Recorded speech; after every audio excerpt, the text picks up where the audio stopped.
अहमदाबाद हादसे के बाद एयर इंडिया सतर्क है। बोइंग 787 के फ्यूल कंट्रोल स्विच की पूरी जांच की गई। कहा कोई दिक्कत नहीं है। डीजीसीए ने दिए हैं जांच के निर्देश। महाराष्ट्र सरकार ने गणेशोत्सव को राज्य उत्सव घोषित कर दिया। कलाकारों में खुशी। बोले ये कदम महाराष्ट्र की भगवान गणेश के प्रति गहरी भक्ति को दिखाता है। रामदास अठावले ने उपराष्ट्रपति पद से जगदीप धनखड़ के इस्तीफे पर कहा है कि कुछ समय से उनका स्वास्थ्य खराब था, इसीलिए उन्होंने इस्तीफा दे दिया। जलगांव में मुंबई ट्रेन ब्लास्ट में रिहाई के बाद आरोपी के परिवार ने जश्न मनाया। कहा इंसाफ मिला लेकिन बहुत देर हो गई। विधायक अबू आजमी ने मुंबई ट्रेन ब्लास्ट मामले को लेकर पुलिस और जांच एजेंसियों पर हमला बोला। कहा यह फैसला साफ दिखाता है कि उनका रवैया कितना पक्षपाती है। शरद पवार ने सीएम फडणवीस के काम करने की जमकर तारीफें की है। कहा मैं उनके काम को देखकर सोचता हूं कि वो थकते क्यों नहीं हैं। आयकर ट्रिब्यूनल से कांग्रेस को झटका। 199 करोड़ से ज्यादा की आय पर नोटिस के खिलाफ अपील खारिज। कावड़ रूट पर बरकरार होगा। क्यूआर कोड को लेकर यूपी सरकार का फैसला। सुप्रीम कोर्ट ने फिलहाल नहीं लगाई रोक। केंद्रीय सूचना एवं प्रसारण मंत्रालय की विशेष समिति ने एक डिस्क्लेमर के साथ फिल्म उदयपुर फाइल्स की रिलीज को मंजूरी दी। मुंबई ट्रेन ब्लास्ट मामले में बॉम्बे हाईकोर्ट के फैसले से महाराष्ट्र एटीएस ने सुप्रीम कोर्ट में दी है चुनौती। गुरुवार को मामले पर सुनवाई। चुनाव आयोग ने राज्य चुनाव आयोग को स्वतंत्र बॉडी घोषित करने की चिट्ठी बंगाल को भेजी है। सूत्रों के मुताबिक बंगाल सरकार को राज्य के चुनाव आयोग को स्वतंत्र बनाने का आदेश। जम्मू कश्मीर को राज्यपाल ने आतंकवाद पीड़ित परिवारों के लिए समर्पित पोर्टल लॉन्च कर दिया। अनुकंपा, नियुक्ति और अन्य प्रकार की सहायता प्राप्ति के लिए प्रक्रिया में तेजी आएगी। चैतन्य बघेल की मुश्किलें बढ़ गईं। छत्तीसगढ़ शराब घोटाले मामले में पूर्व सीएम भूपेश बघेल के बेटे चैतन्य बघेल को 14 दिन की न्यायिक हिरासत में भेज दिया गया है।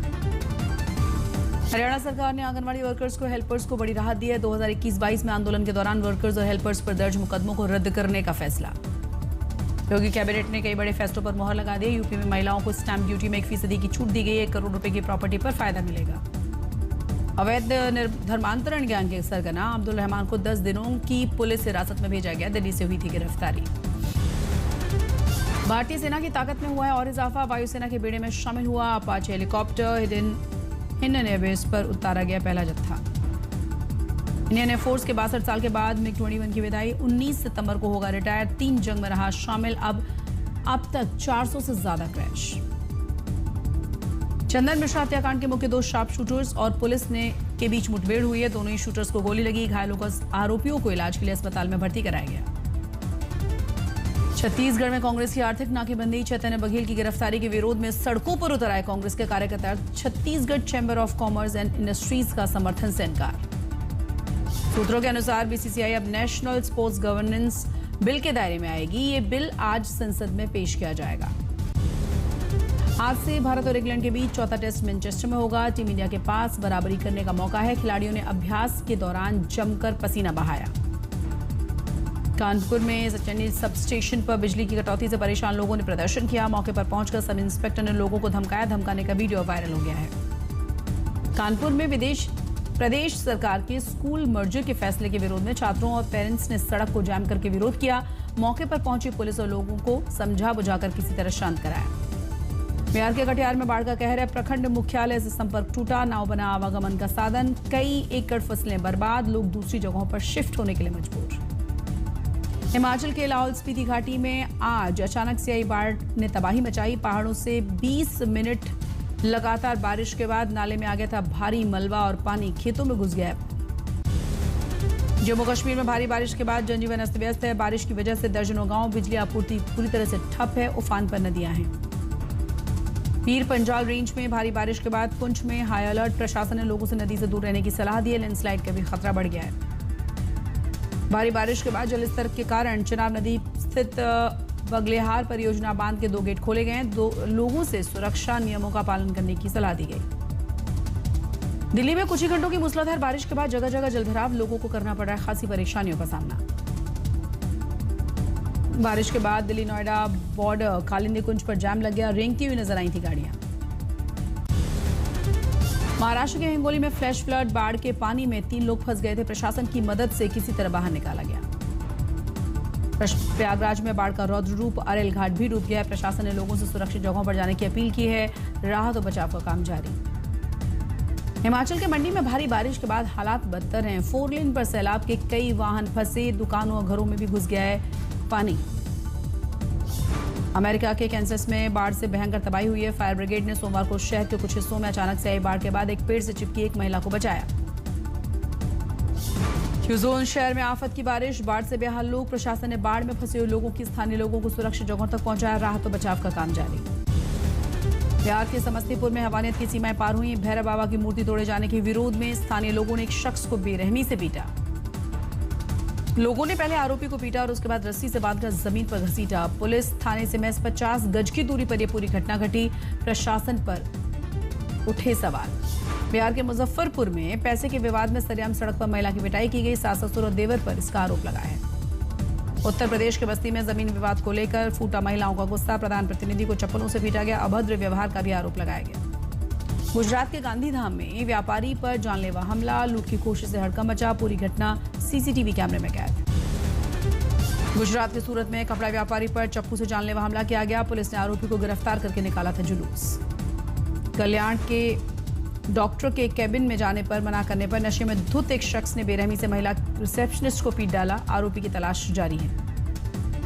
महाराष्ट्र के सतारा में सिरफिरे आशिक ने लड़की की गर्दन पर चाकू रखकर हाई वोल्टेज ड्रामा किया। पहले लोगों ने बचाई लड़की की जान, फिर सन की आशिक की जमकर धुनाई की गई।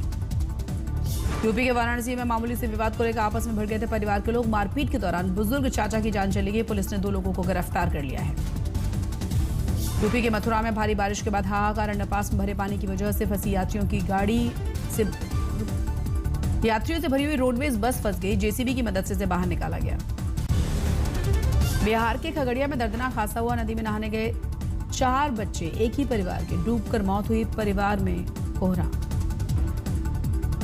दिल्ली के सरिता विहार इलाके में गैस सिलेंडर से भरी अनियंत्रित ट्रक ने 4 लोगों को कुचल डाला। एक की मौत हुई, 3 बुरी तरह से जख्मी हुए हैं।